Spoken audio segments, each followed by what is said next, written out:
তবে হয় সভার মাঝে তপন সিংহ বীর আরে পদ ভরে বহুমতি তবে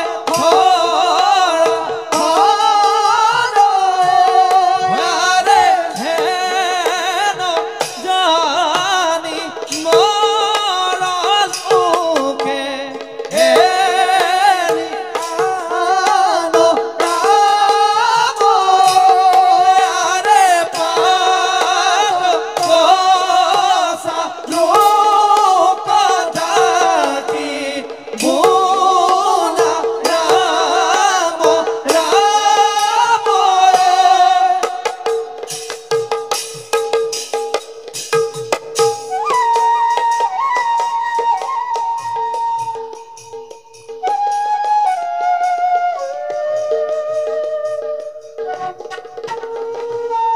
মিশা মিশা মিশা সকল চিন্তা সকল শক্তি এই মোর মিশা চন্দ্রপ্রভা চন্দ্রপ্রভা চন্দ্রপ্রভার রূপত মুক্ত হয় আজের পর্যন্ত চন্দ্রপ্রভার মধুর পরখ লাভ করিব পারা নাই সময় সিংহ এই সকলের কারণে একমাত্র তুমি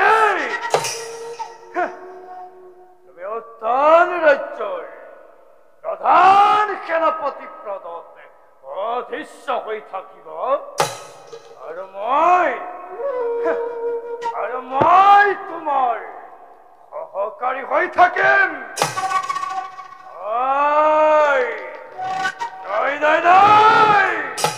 অসম্ভব আর মোরে সহ্য নহয় এইবার চলে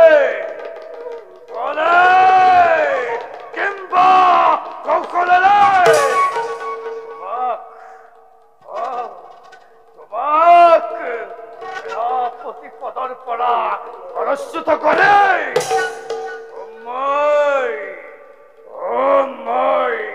প্রধান রাজ্যের প্রধান সেনাপতি চন্দ্রপ্রভা চন্দ্রপ্রভা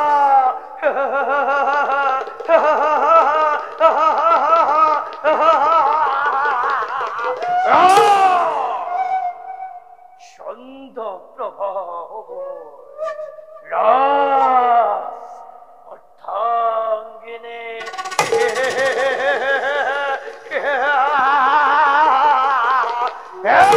হব তপন সিংহর জীবনের সংকল্প সংকল্প সংকল্প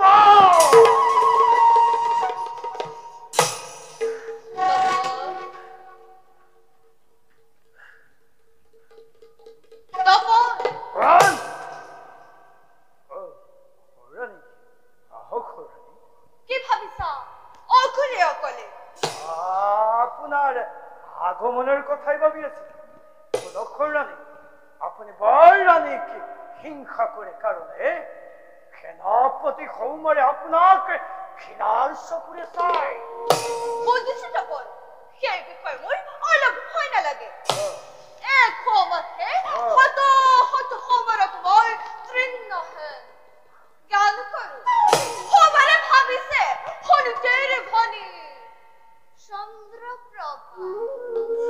চন্দ্রপ্রভা ও হনুটির ভনি চন্দ্রপ্রভা লাভ করব কিন্তু সময়ত দেখিবা তখন চন্দ্রপ্রভা ও চন্দ্রপ্রভা কার হয় কার হবে রানী চন্দ্রপ্রভা কার হবো চন্দ্রপ্রভা তুমি যদি মুড়দরে প্রবল অগ্নির চাপ দিবলৈ ভয় নকৰা তেন্তে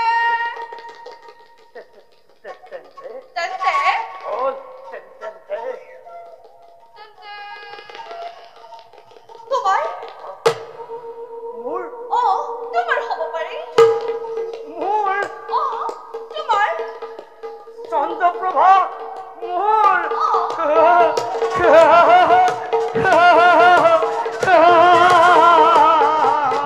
চন্দ্ৰপ্ৰভা মোৰ কেতিয়াও ভয় নকৰো সৰুৰণী তেন্তে মোৰ ইচ্ছামতে সকলো কৰি যাব নিশ্চয় নিশ্চয় পাৰিম সৰুৰণী তেন্তে শুনা মোৰ কাৰ্যত তুমি সহায় কৰিব লাগিব এদিন সবাৰৰ ভাল তোমাক মোক তোমাক প্ৰধান সেনাপতি পাতিম বৰৰাণীক অন্তঃপুৰত বাসৰ স্থান দিম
বহুদিন অপেক্ষা কৰিল কিন্তু নহবাতো নাই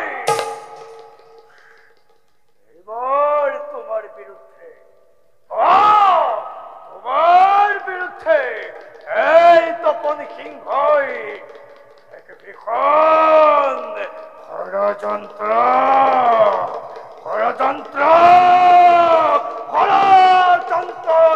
কৰিছো ঘোষণা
ভাতৃমূর রম্ভকুর দাদা যক্ষর সন্তান আমি জগত বিদিত স্বর্গ মধ্য আকাশ পাতাল কপিব লাগিছে আজি আমার এই ভয়ত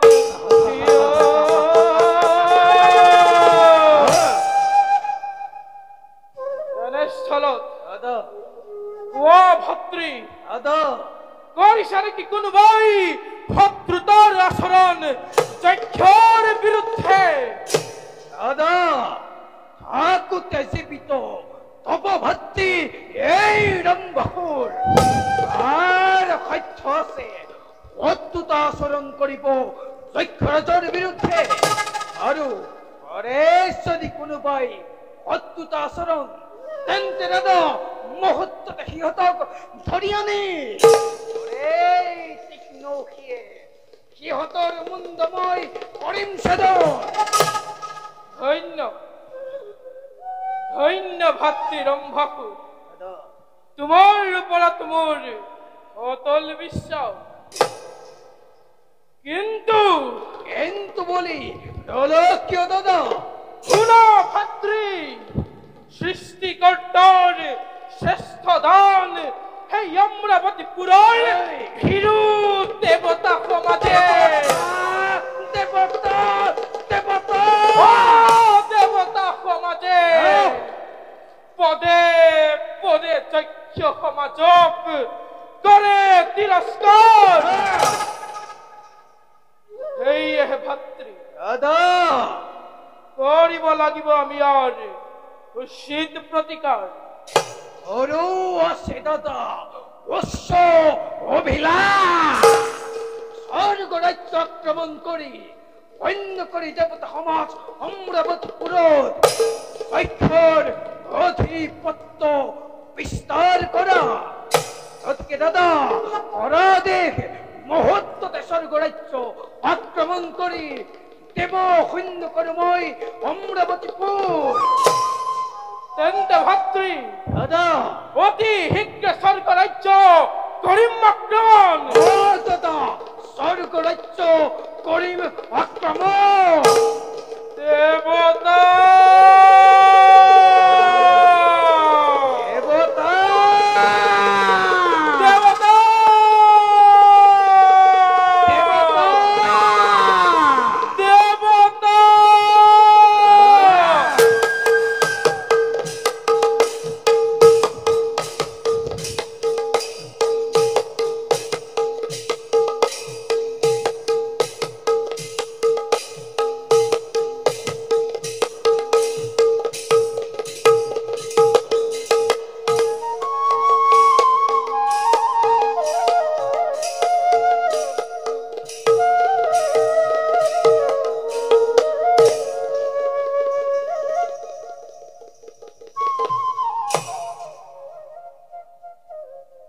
ৰাজ্যৰ প্ৰধান কৰ্মকৰ্তা মন্ত্ৰী ডাঙৰীয়া মহাৰাজ আৰু সেনাপতি সমাজ মহাৰাজ তোমালোকৰ মতামতৰ দ্বাৰাই এই পবিত্ৰ উত্তম ৰাজ্যময় কৈছো শাসন কওক মন্ত্ৰীবৰ মহাৰাজ সকলোবিলাক কাম সুশৃংখলাবদ্ধভাৱে হৈছেনে?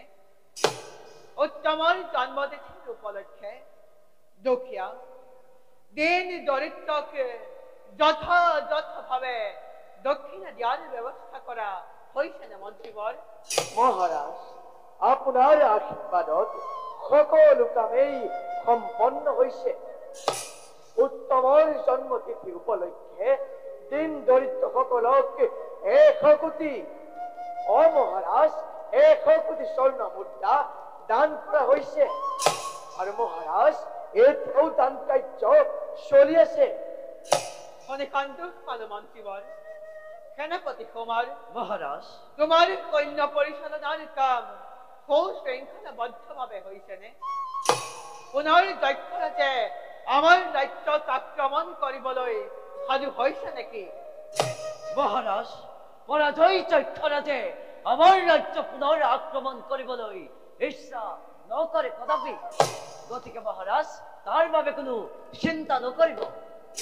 বেশ, কিন্তু কিন্তু দুটাৰ মুখত জানিব পাৰিছো সহকাৰী সেনাপতি তপন সিংহই সৈন্য পৰিচালনাৰ ক্ষেত্ৰত কিছু দুখনীয়া কাম হাতত লৈছে।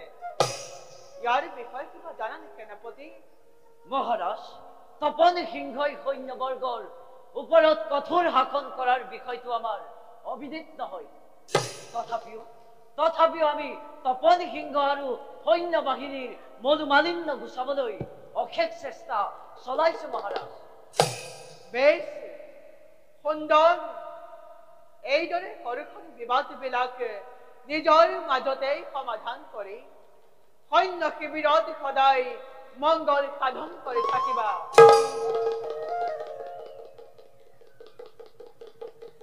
মহাৰাজ কোনে সৈন্য শিবিৰৰ মংগল সাধন কৰিব? সেনাপতি কৌমাৰ নে তপন সিংহই?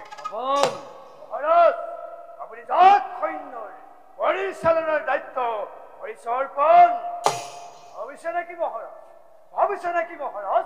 তেওঁ দ্বাৰা এই কাৰ্য সম্পন্ন হব বুলি? কি তপন, এইয়া তোমাৰ কেনে ব্যৱহাৰ?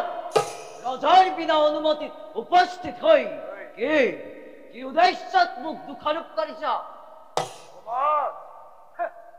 তোমাক দোষাৰোপ কৰাৰ মোৰ কোনো অধিকাৰ নাই। অধিকাৰ আছে মাথো সহকাৰী সেনাপতি হিচাপে ভৱিষ্যত উত্তৰ ৰাজ্যৰ বিষয়ে মহাৰাজৰ আগত অৱগত কৰা। তুমি উত্তৰ ৰাজ্যৰ ভৱিষ্যত ভাগ্যফল তুমি গণনা কৰিবা? তুমি কি জগতৰ হত্যাকৰ্তা নেকি তপন? উত্তৰ ৰাজ্যৰ ভৱিষ্যত ভাগ্যফল গণনা কৰি মহাৰাজক সুখী কৰিবা? ৰবা কৌমাৰ, কোৱা তপন, কি হব ভৱিষ্যত ভাগ্য চক্ৰ এই উত্তৰ ৰাজ্যৰ? মহাৰাজ এই কৌমাৰে ৰাজ্যৰ অমংগলৰ কাৰণে যে ষড়যন্ত্ৰ কৰিছে এই বিষয়ে মই ভালদৰে জানো। আপোনাক মহাৰাজ হত্যা কৰি আপোনাৰ সিংহাসন হস্তগত কৰাৰ চেষ্টা কৰিছে। কি তপন, কিমান অন্যায়, কিমান অসত্য কথা মহাৰাজৰ আগত প্ৰকাশ কৰিছা হে? কোন তপন? জগতত যদি ধৰ্ম আছে মই কেতিয়াও দুখী নহওঁ। মাথো মনত ৰাখিবি। পাপী তপন সিংহ মিছা প্ৰতাৰণাৰ পাপত চিৰদিন বাস কৰিব লাগিব নৰক যন্ত্ৰণা। মহাৰাজ কৰিছেনে বিশ্বাস? উপযুক্ত প্ৰমাণ দিব পাৰিবানে তপন? পাৰিম মহাৰাজ, মহাৰাজ নিশ্চয় পাৰিম।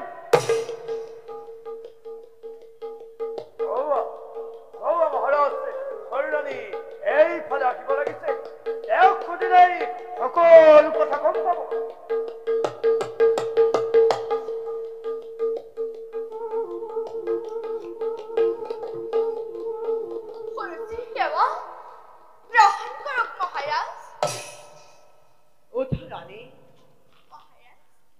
কিবা হেতু অকস্মাতে উপস্থিত হলা ৰাজসভাত আজি?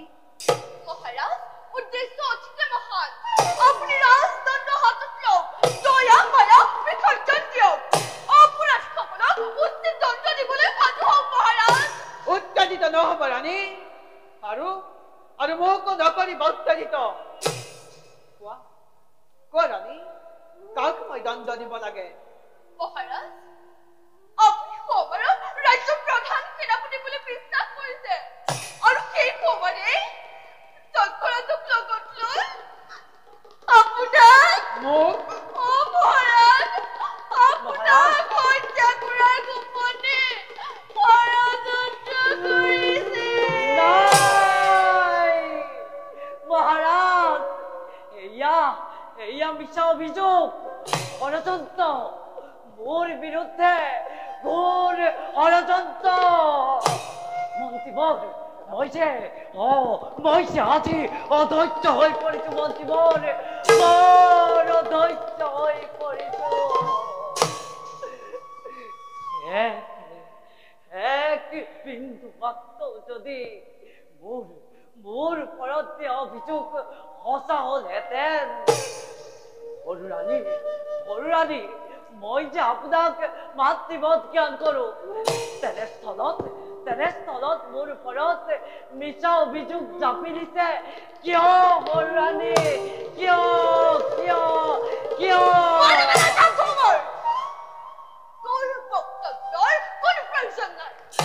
বিশ্বাসঘাতক কমল সিংহ তোৰ চৰিত্ৰৰ ওপৰত মোৰ ঘৃণাৰ ভাৱ উদয় হৈছে মহাৰাজ ভাবিছিলো তোৰ ওপৰতে মোৰ সকলো আশা ভৰসা আজি প্ৰত্যক্ষ দেখিলো তোৰ ওপৰত কিমান অভিযোগ ৰাজসভাৰ মাজত ইয়াৰ উপযুক্ত শাস্তি গ্ৰহণ কৰিবলৈ সাজু মহাৰাজ চৰণত ধৰিছো পুনৰ এবাৰ ভাবি চাওক মই মহাৰাজ মই যক্ষৰাজৰ লগত মিলি আপোনাক হত্যা কৰিম মই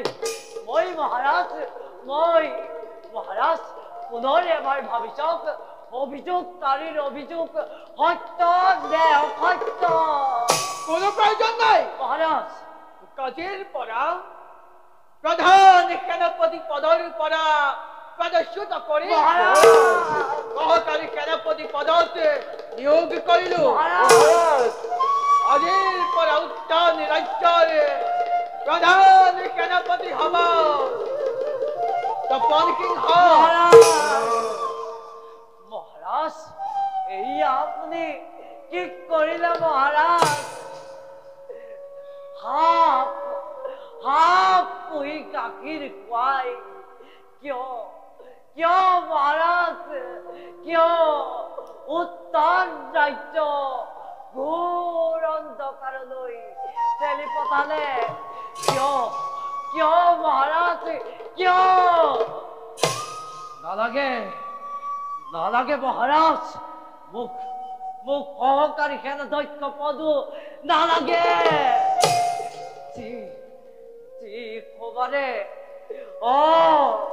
যি খবৰে কেৱল দিনে নিশাই উত্তৰ ৰাজ্যৰ হিত আৰু মংগলৰ কথা চিন্তা কৰি আহিছে সেই খবৰকে আজি অন্যায়ভাৱে অসত্য কথাৰে সেনাপতি পদৰ পৰা পদচ্যুত কৰিলা ইয়াৰ পৰিণাম ভয়ংকৰ হৈ পৰিব ৰাখিব মহাৰাজ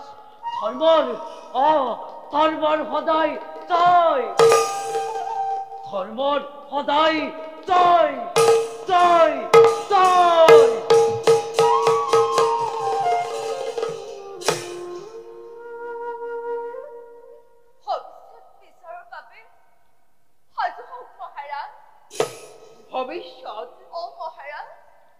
ভবিষ্যত আকৌ কিহৰ বিচাৰ ৰাণী মহাৰাজ পুনিতি ৰাণীৰ কুমন্ত্ৰণতে সকলোৱে মোক ঘৃণাৰ চকুৰে চায় গতিকে আপুনি পুনিতি ৰাণীক ৰাজধানী বাহিৰত স্থান দিব লাগে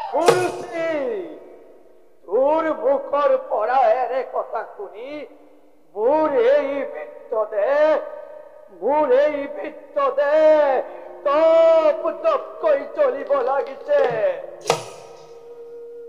ইমান সৰল মতি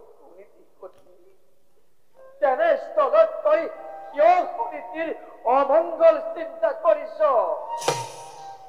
কোন কৰিছিল তই মোৰ অতি মৰমৰ কন্যা আৰু তই যদি মোক পিতৃ হিচাপে জ্ঞান কৰ তেনেহলে এই প্ৰস্তাৱ উঠাই ল নহলে ইহকাল পৰকাল নৰক যন্ত্ৰণাত ভুগিব লাগিব ৰাজবিলাকৰ দৰে মোৰ পিতাও বিৰোধী নালাগে পুনিতি ৰাণীয়ে ৰাজকাৰ্যত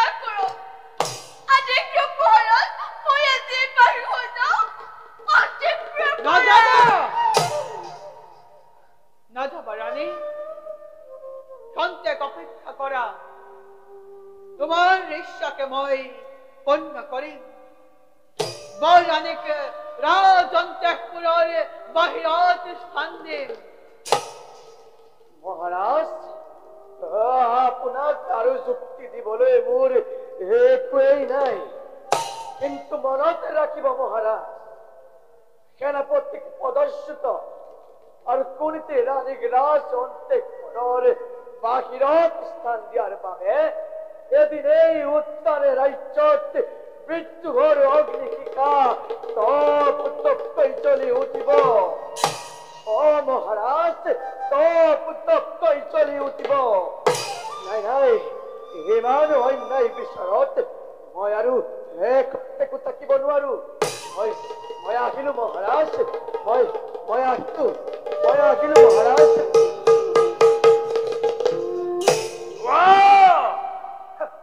নালাগে থাকিবই অন্যায় বিচাৰত। চাওকচোন ৰাণী, বৃদ্ধ মন্ত্ৰী আজি আপোনাৰ বিৰুদ্ধে।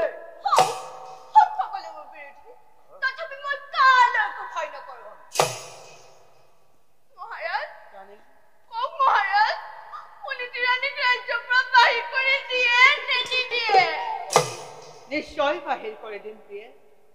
জয় কিয়, মই যাওঁ ইয়াৰ এক ব্যৱস্থা কৰোগৈ।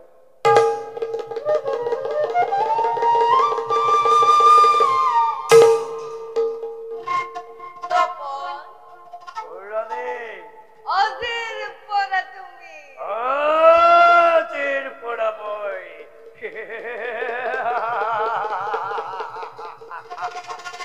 ভূটান ৰাজ্যৰ প্ৰধান সেনাপতি আৰু আপুনি